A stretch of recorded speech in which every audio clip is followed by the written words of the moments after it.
Je suis désolé les NASA Boys, hein, mais bon, j'ai cliqué 3 coups sur des trucs de Thomas Pesquet et du coup, je suis tombé sur une vidéo d'une certaine Virginie fait sa cuisine. J'ai rencontré l'astronaute Thomas Pesquet.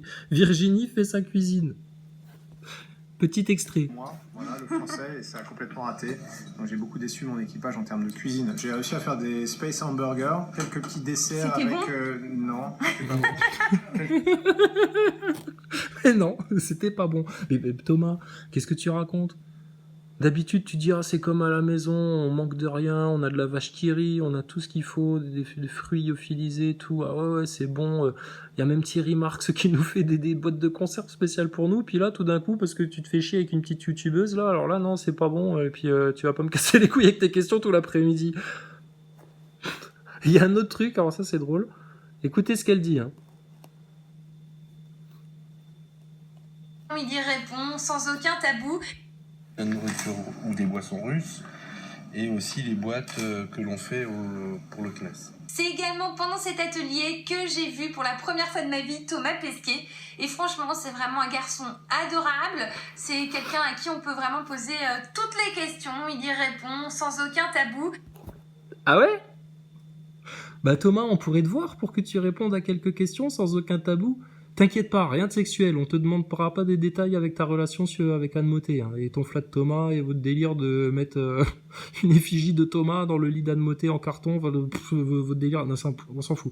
Mais non, nous on a des questions précises à poser. On aimerait bien que tu répondes sans tabou. Si t'as répondu à Virginie, bah, tu peux nous répondre à nous, parce que nous, on vient pas te casser les pieds pour savoir ce que t'as mangé, comment t'as chié, etc. Enfin, comment t'as chié, ça nous intéresse, là, un peu. Hein, tes histoires de sacs plastiques et de bâtons pouce-caca, là, en impesanteur. Du poids, parce que dans la station, on perd du poids. Je l'ai repris depuis. Du coup, t'as la sensation d'avoir moins faim dans l'espace? Alors, moi, j'ai tout le temps faim. Voilà, D'accord. dans l'espace où ça change rien. Non, là, en plus, on a beaucoup à manger parce on a de la nourriture en avance. Si jamais on a un véhicule qui peut pas nous ravitailler, on a 1 an de nourriture en avance. Donc, il y a beaucoup de réserves de nourriture. Vous avez 1 an de bouffe d'avance? Ah bon? Mais vous la rangez où, toute cette bouffe-là? 1 an de bouffe d'avance? Mais vous avez pas de place, vous savez pas où ranger, le grenier du laboratoire japonais, il est tout le temps plein à ras-bord, il y a ton saxophone, il y a le piano du japonais, là. 1 an de bouffe?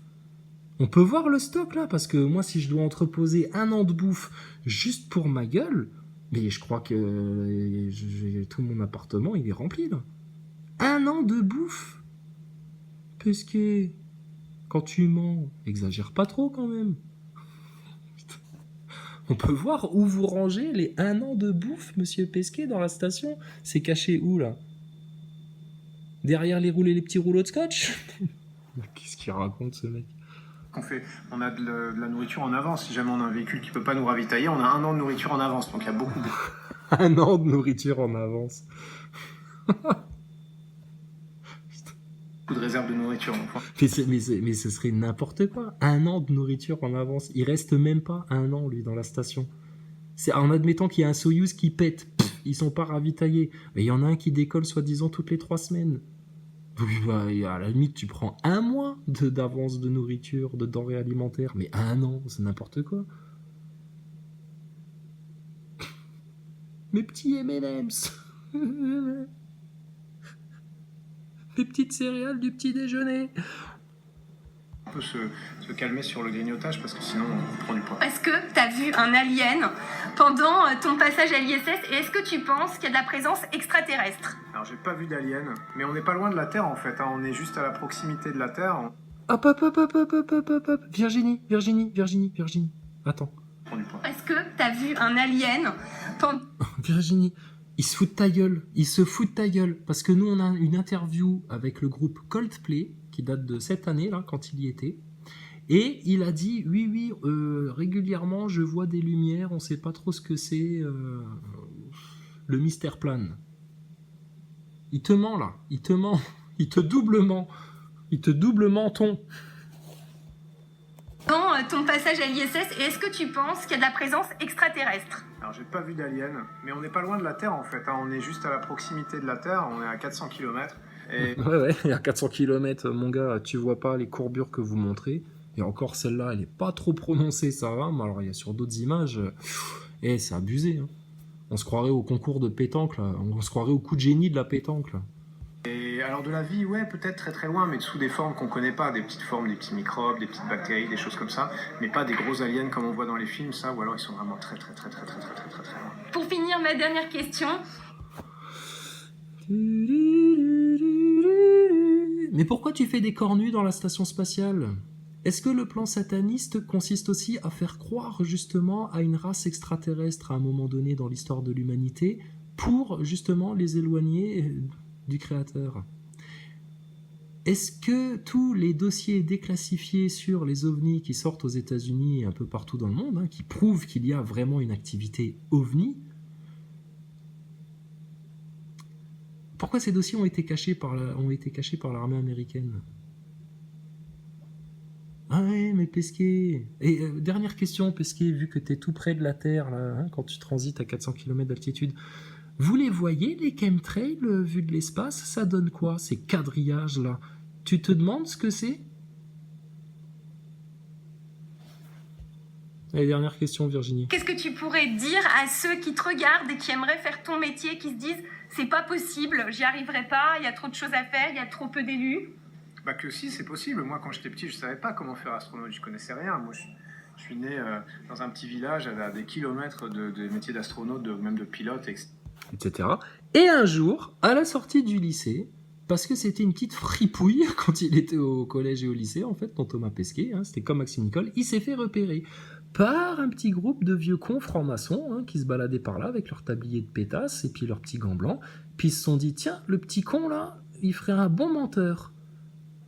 Il pourrait bien être utile. Ça te dirait pas de devenir pilote, mon gaillard? Et puis un jour, quand il a eu son brevet de pilote et puis qu'il a piloté des avions d'Air France, etc., ben ils lui ont dit, oh petit con, viens voir ici, là, soubrette, là. Ça te dirait pas de faire astronaute pour nous? Ouais, on va t'envoyer dans l'espace, mais... Enfin, tu verras. On t'expliquera au fur et à mesure du périple. Et voilà comment ça se passe, l'espace, Virginie. Ouais, mais non, mais là, il faut faire de la science un peu. Hein. C'est bien beau de faire de la cuisine, hein. C'est bien gentil, mais à un moment donné, il faut faire de la science aussi. Il faut regarder les faits, objectivement, rigoureusement. etc. Puis voilà, il y a plein d'opportunités. Il faut bien travailler à l'école. Voilà, faut bien travailler à l'école. Hein. Et puis pour bien travailler à l'école, il faut bien mettre son masque sur le nez. Il faut bien se prendre la picouse. Hein. Faut bien obéir au système. Et peut-être tu seras astronaute.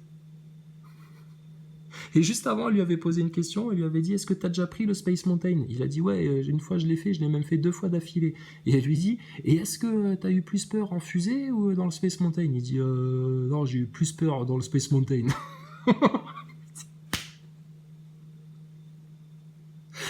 Mais qu'est-ce qu'on va faire de toi, Pesquet, sérieux? Oh, t'ouvres les yeux quand on te parle, t'as pris de la drogue ou quoi? T'es passé à Pont-Saint-Esprit, t'as pris une inspiration d'LSD, qu'est-ce qui t'arrive là? T'es pas au courant, Pont-Saint-Esprit? Va t'iras voir, Pont-Saint-Esprit, 1954, soi-disant un champignon dans le pain, etc. Mais non, en fait, des avions de l'armée américaine. Ah, les ancêtres des chemtrails, ils sont venus, ils sont passés au-dessus du patelin, puis ils ont balancé un nuage de LSD, puis les gens, ils sont entretués, ils sont suicidés, ils ont eu des hallucinations, ils se baladaient à poil dans la rue, etc. Ah là là, l'Amérique, quoi, le pays de la liberté. Expatrier un peu, il faut parler les langues étrangères, il faut être un peu sportif, puis il faut tenter sa chance.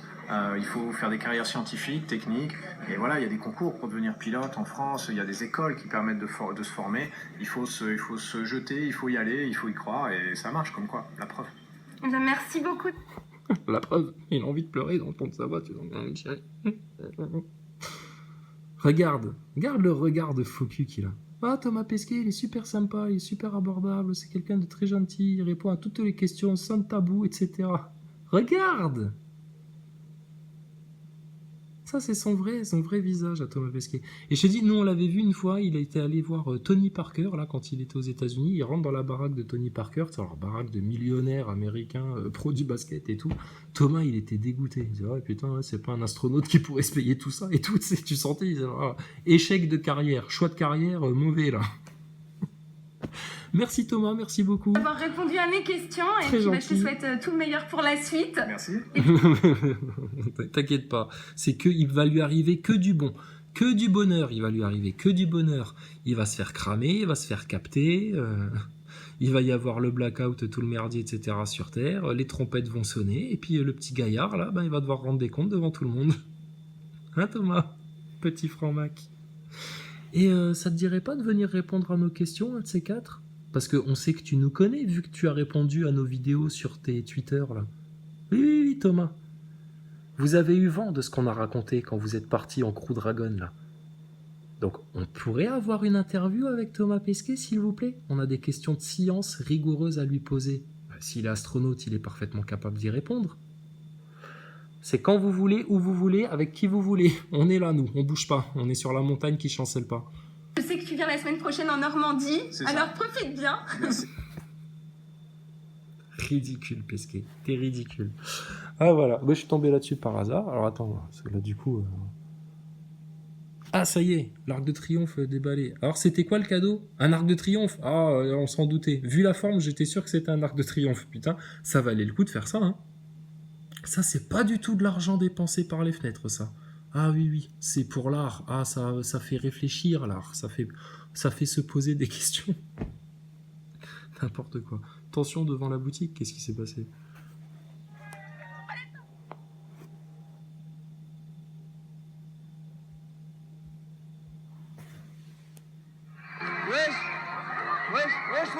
Ah, la société de consommation qui s'exprime.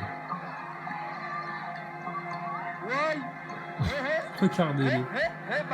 Alors, juste pour les Jim le meilleur, tous les grands analystes complotistes là qui disent ouais, bah, les Français ils ont pas assez faim, c'est quand les Français ils crèveront la dalle qu'ils vont commencer un peu peut-être à se réveiller, etc. Mais vous dites ça depuis les Gilets jaunes, et depuis les Gilets jaunes, on vous dit, hein, Mika Mika, toutes les grandes gueules, etc., là, qui n'ont pas de cerveau en fait. On vous dit, mais non, justement, c'est erreur. C'est quand les gens ils vont avoir faim que tu vas les voir devenir encore plus bestiaux. Si Lou Divergent n'est pas capable d'entendre quelques critiques d'un Phénotix pendant un live, et qui s'énerve et qui s'excite et qui se vexe et que son orgueil est froissé, et que machin, etc. Mais mon gaillard, quand il s'agira de bouffer, quand il s'agira de s'abriter, quand il s'agira de boire, quand il s'agira de se soigner, de se torcher le cul, etc. Mais regarde comment vous allez devenir pire que des bêtes. Donc franchement, vous me faites bien rire, certains complotistes, hein, vous me faites bien rire. C'était pour moi, c'est moi, je le voulais avant toi, c'était moi d'abord. Putain, les mecs qui se bastonnent. La société de consommation. Avec leurs masques, regardez les petits rebelles là.